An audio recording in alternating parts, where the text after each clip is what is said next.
Okay, may gagawin tayong Prestige 32 LED TV, Smart LED TV to. Yan. Unang sira pa lang niya kasi naka-intact pa yung shield niya. Yan, smart po yan. Tetestingin ko siya dyan para makita natin yung screen. Sabi kasi ng client natin, customer, may sound, walang picture. So ngayon, subukan natin. Yan, power on. Okay, yan, nag-on na.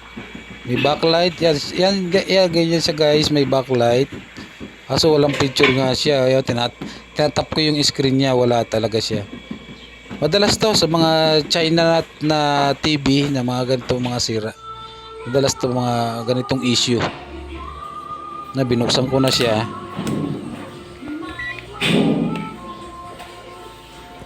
Okay, para voltage check sa V-on, test point ng V-on. Dapat kasi may makukuha tayo diyang voltahe 30 to 30 volts. Kasi kung wala tayong makukuha ang voltahe dyan, yun na po ang problema. Wala siyang display pero may backlight. Yeah, yun po ang problema. Ayan, dyan po, yan sa V-on, V1, sa test point na yan. Dapat may masukat tayo dyan. Yan, kinainaan ko pa po yan. Tinatansya ko pa po yan kasi para makakuha ng voltahe. Yan, sinum ko na yung ating camera. Yun, V-on, V1. Yan po yung test point niya. Yan, tingnan sa tester. Madalas to sa mga ganitong unit. Halos pare-parehas sila ng nagiging problema pagka walang picture. Diyan talaga siya, pangkaraniwan, protect kasi po yung tawag diyan. Nagpo-protect ang kanyang panel.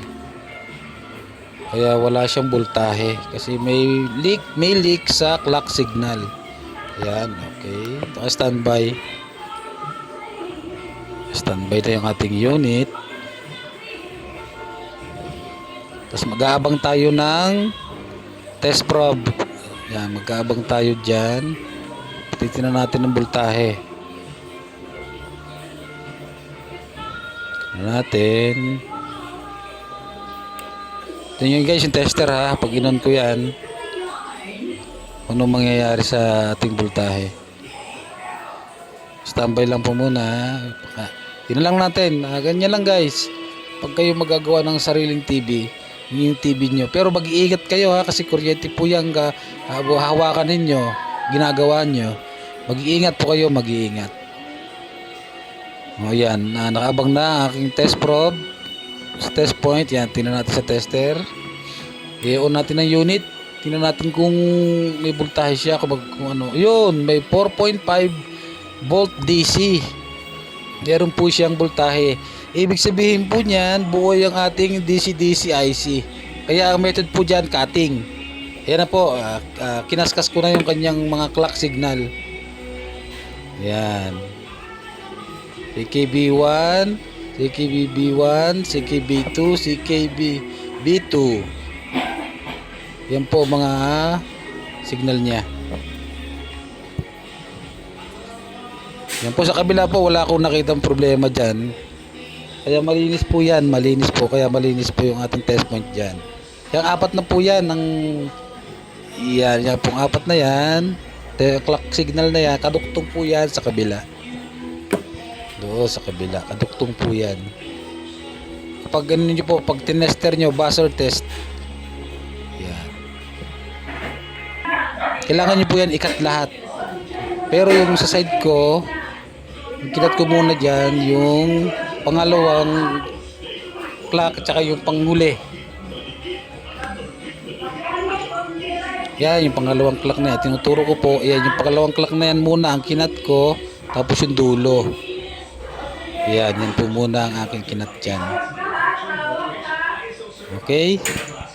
Ganyan po, ganyan lang ang pag-troubleshoot pag ganitong issue ng inyong unit. Walang picture na parehas ang top board niya.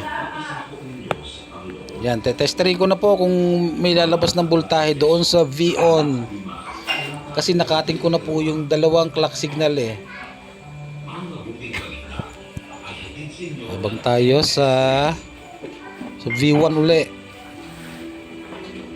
Ingat lang po kayo sa pagkakating ha. Baka kasi po mas maliliit kasi ang ano niyan eh.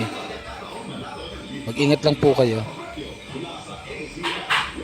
Okay, abang sa V1.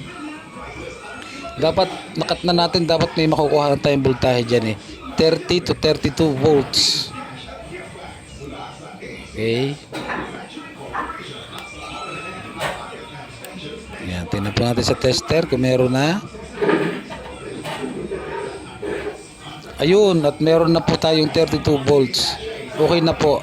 Lumabas na yung kanyang voltahe nung makat yung pangalawa at saka yung panghuling clock signal.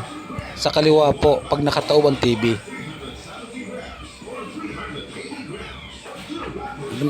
Pagka ganyan po, kailangan may picture na yan. Tingnan yan.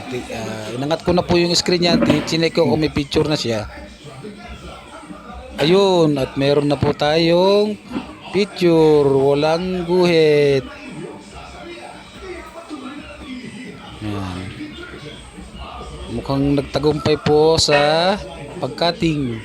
Ayun po, yun oh, walang kaguhit-guhit. Maganda po yung panel niya. Pero kailangan po ay ikat na yung lahat. Yan po ha. Kasi po ang kinat ko lang muna dyan ay dalawa. Dalawa pa lang ang kinat ko dyan.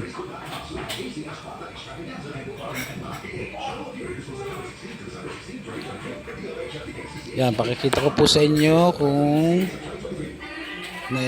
ikakat siya ng apat. Yung apat na po ikakat. Yan, sinampo na po yung top board niya para makita nyo. Ang ano, pasensya na po, medyo magalaw ang camera. Mahirap din kasi mag-vlog pag mag-isa ka lang.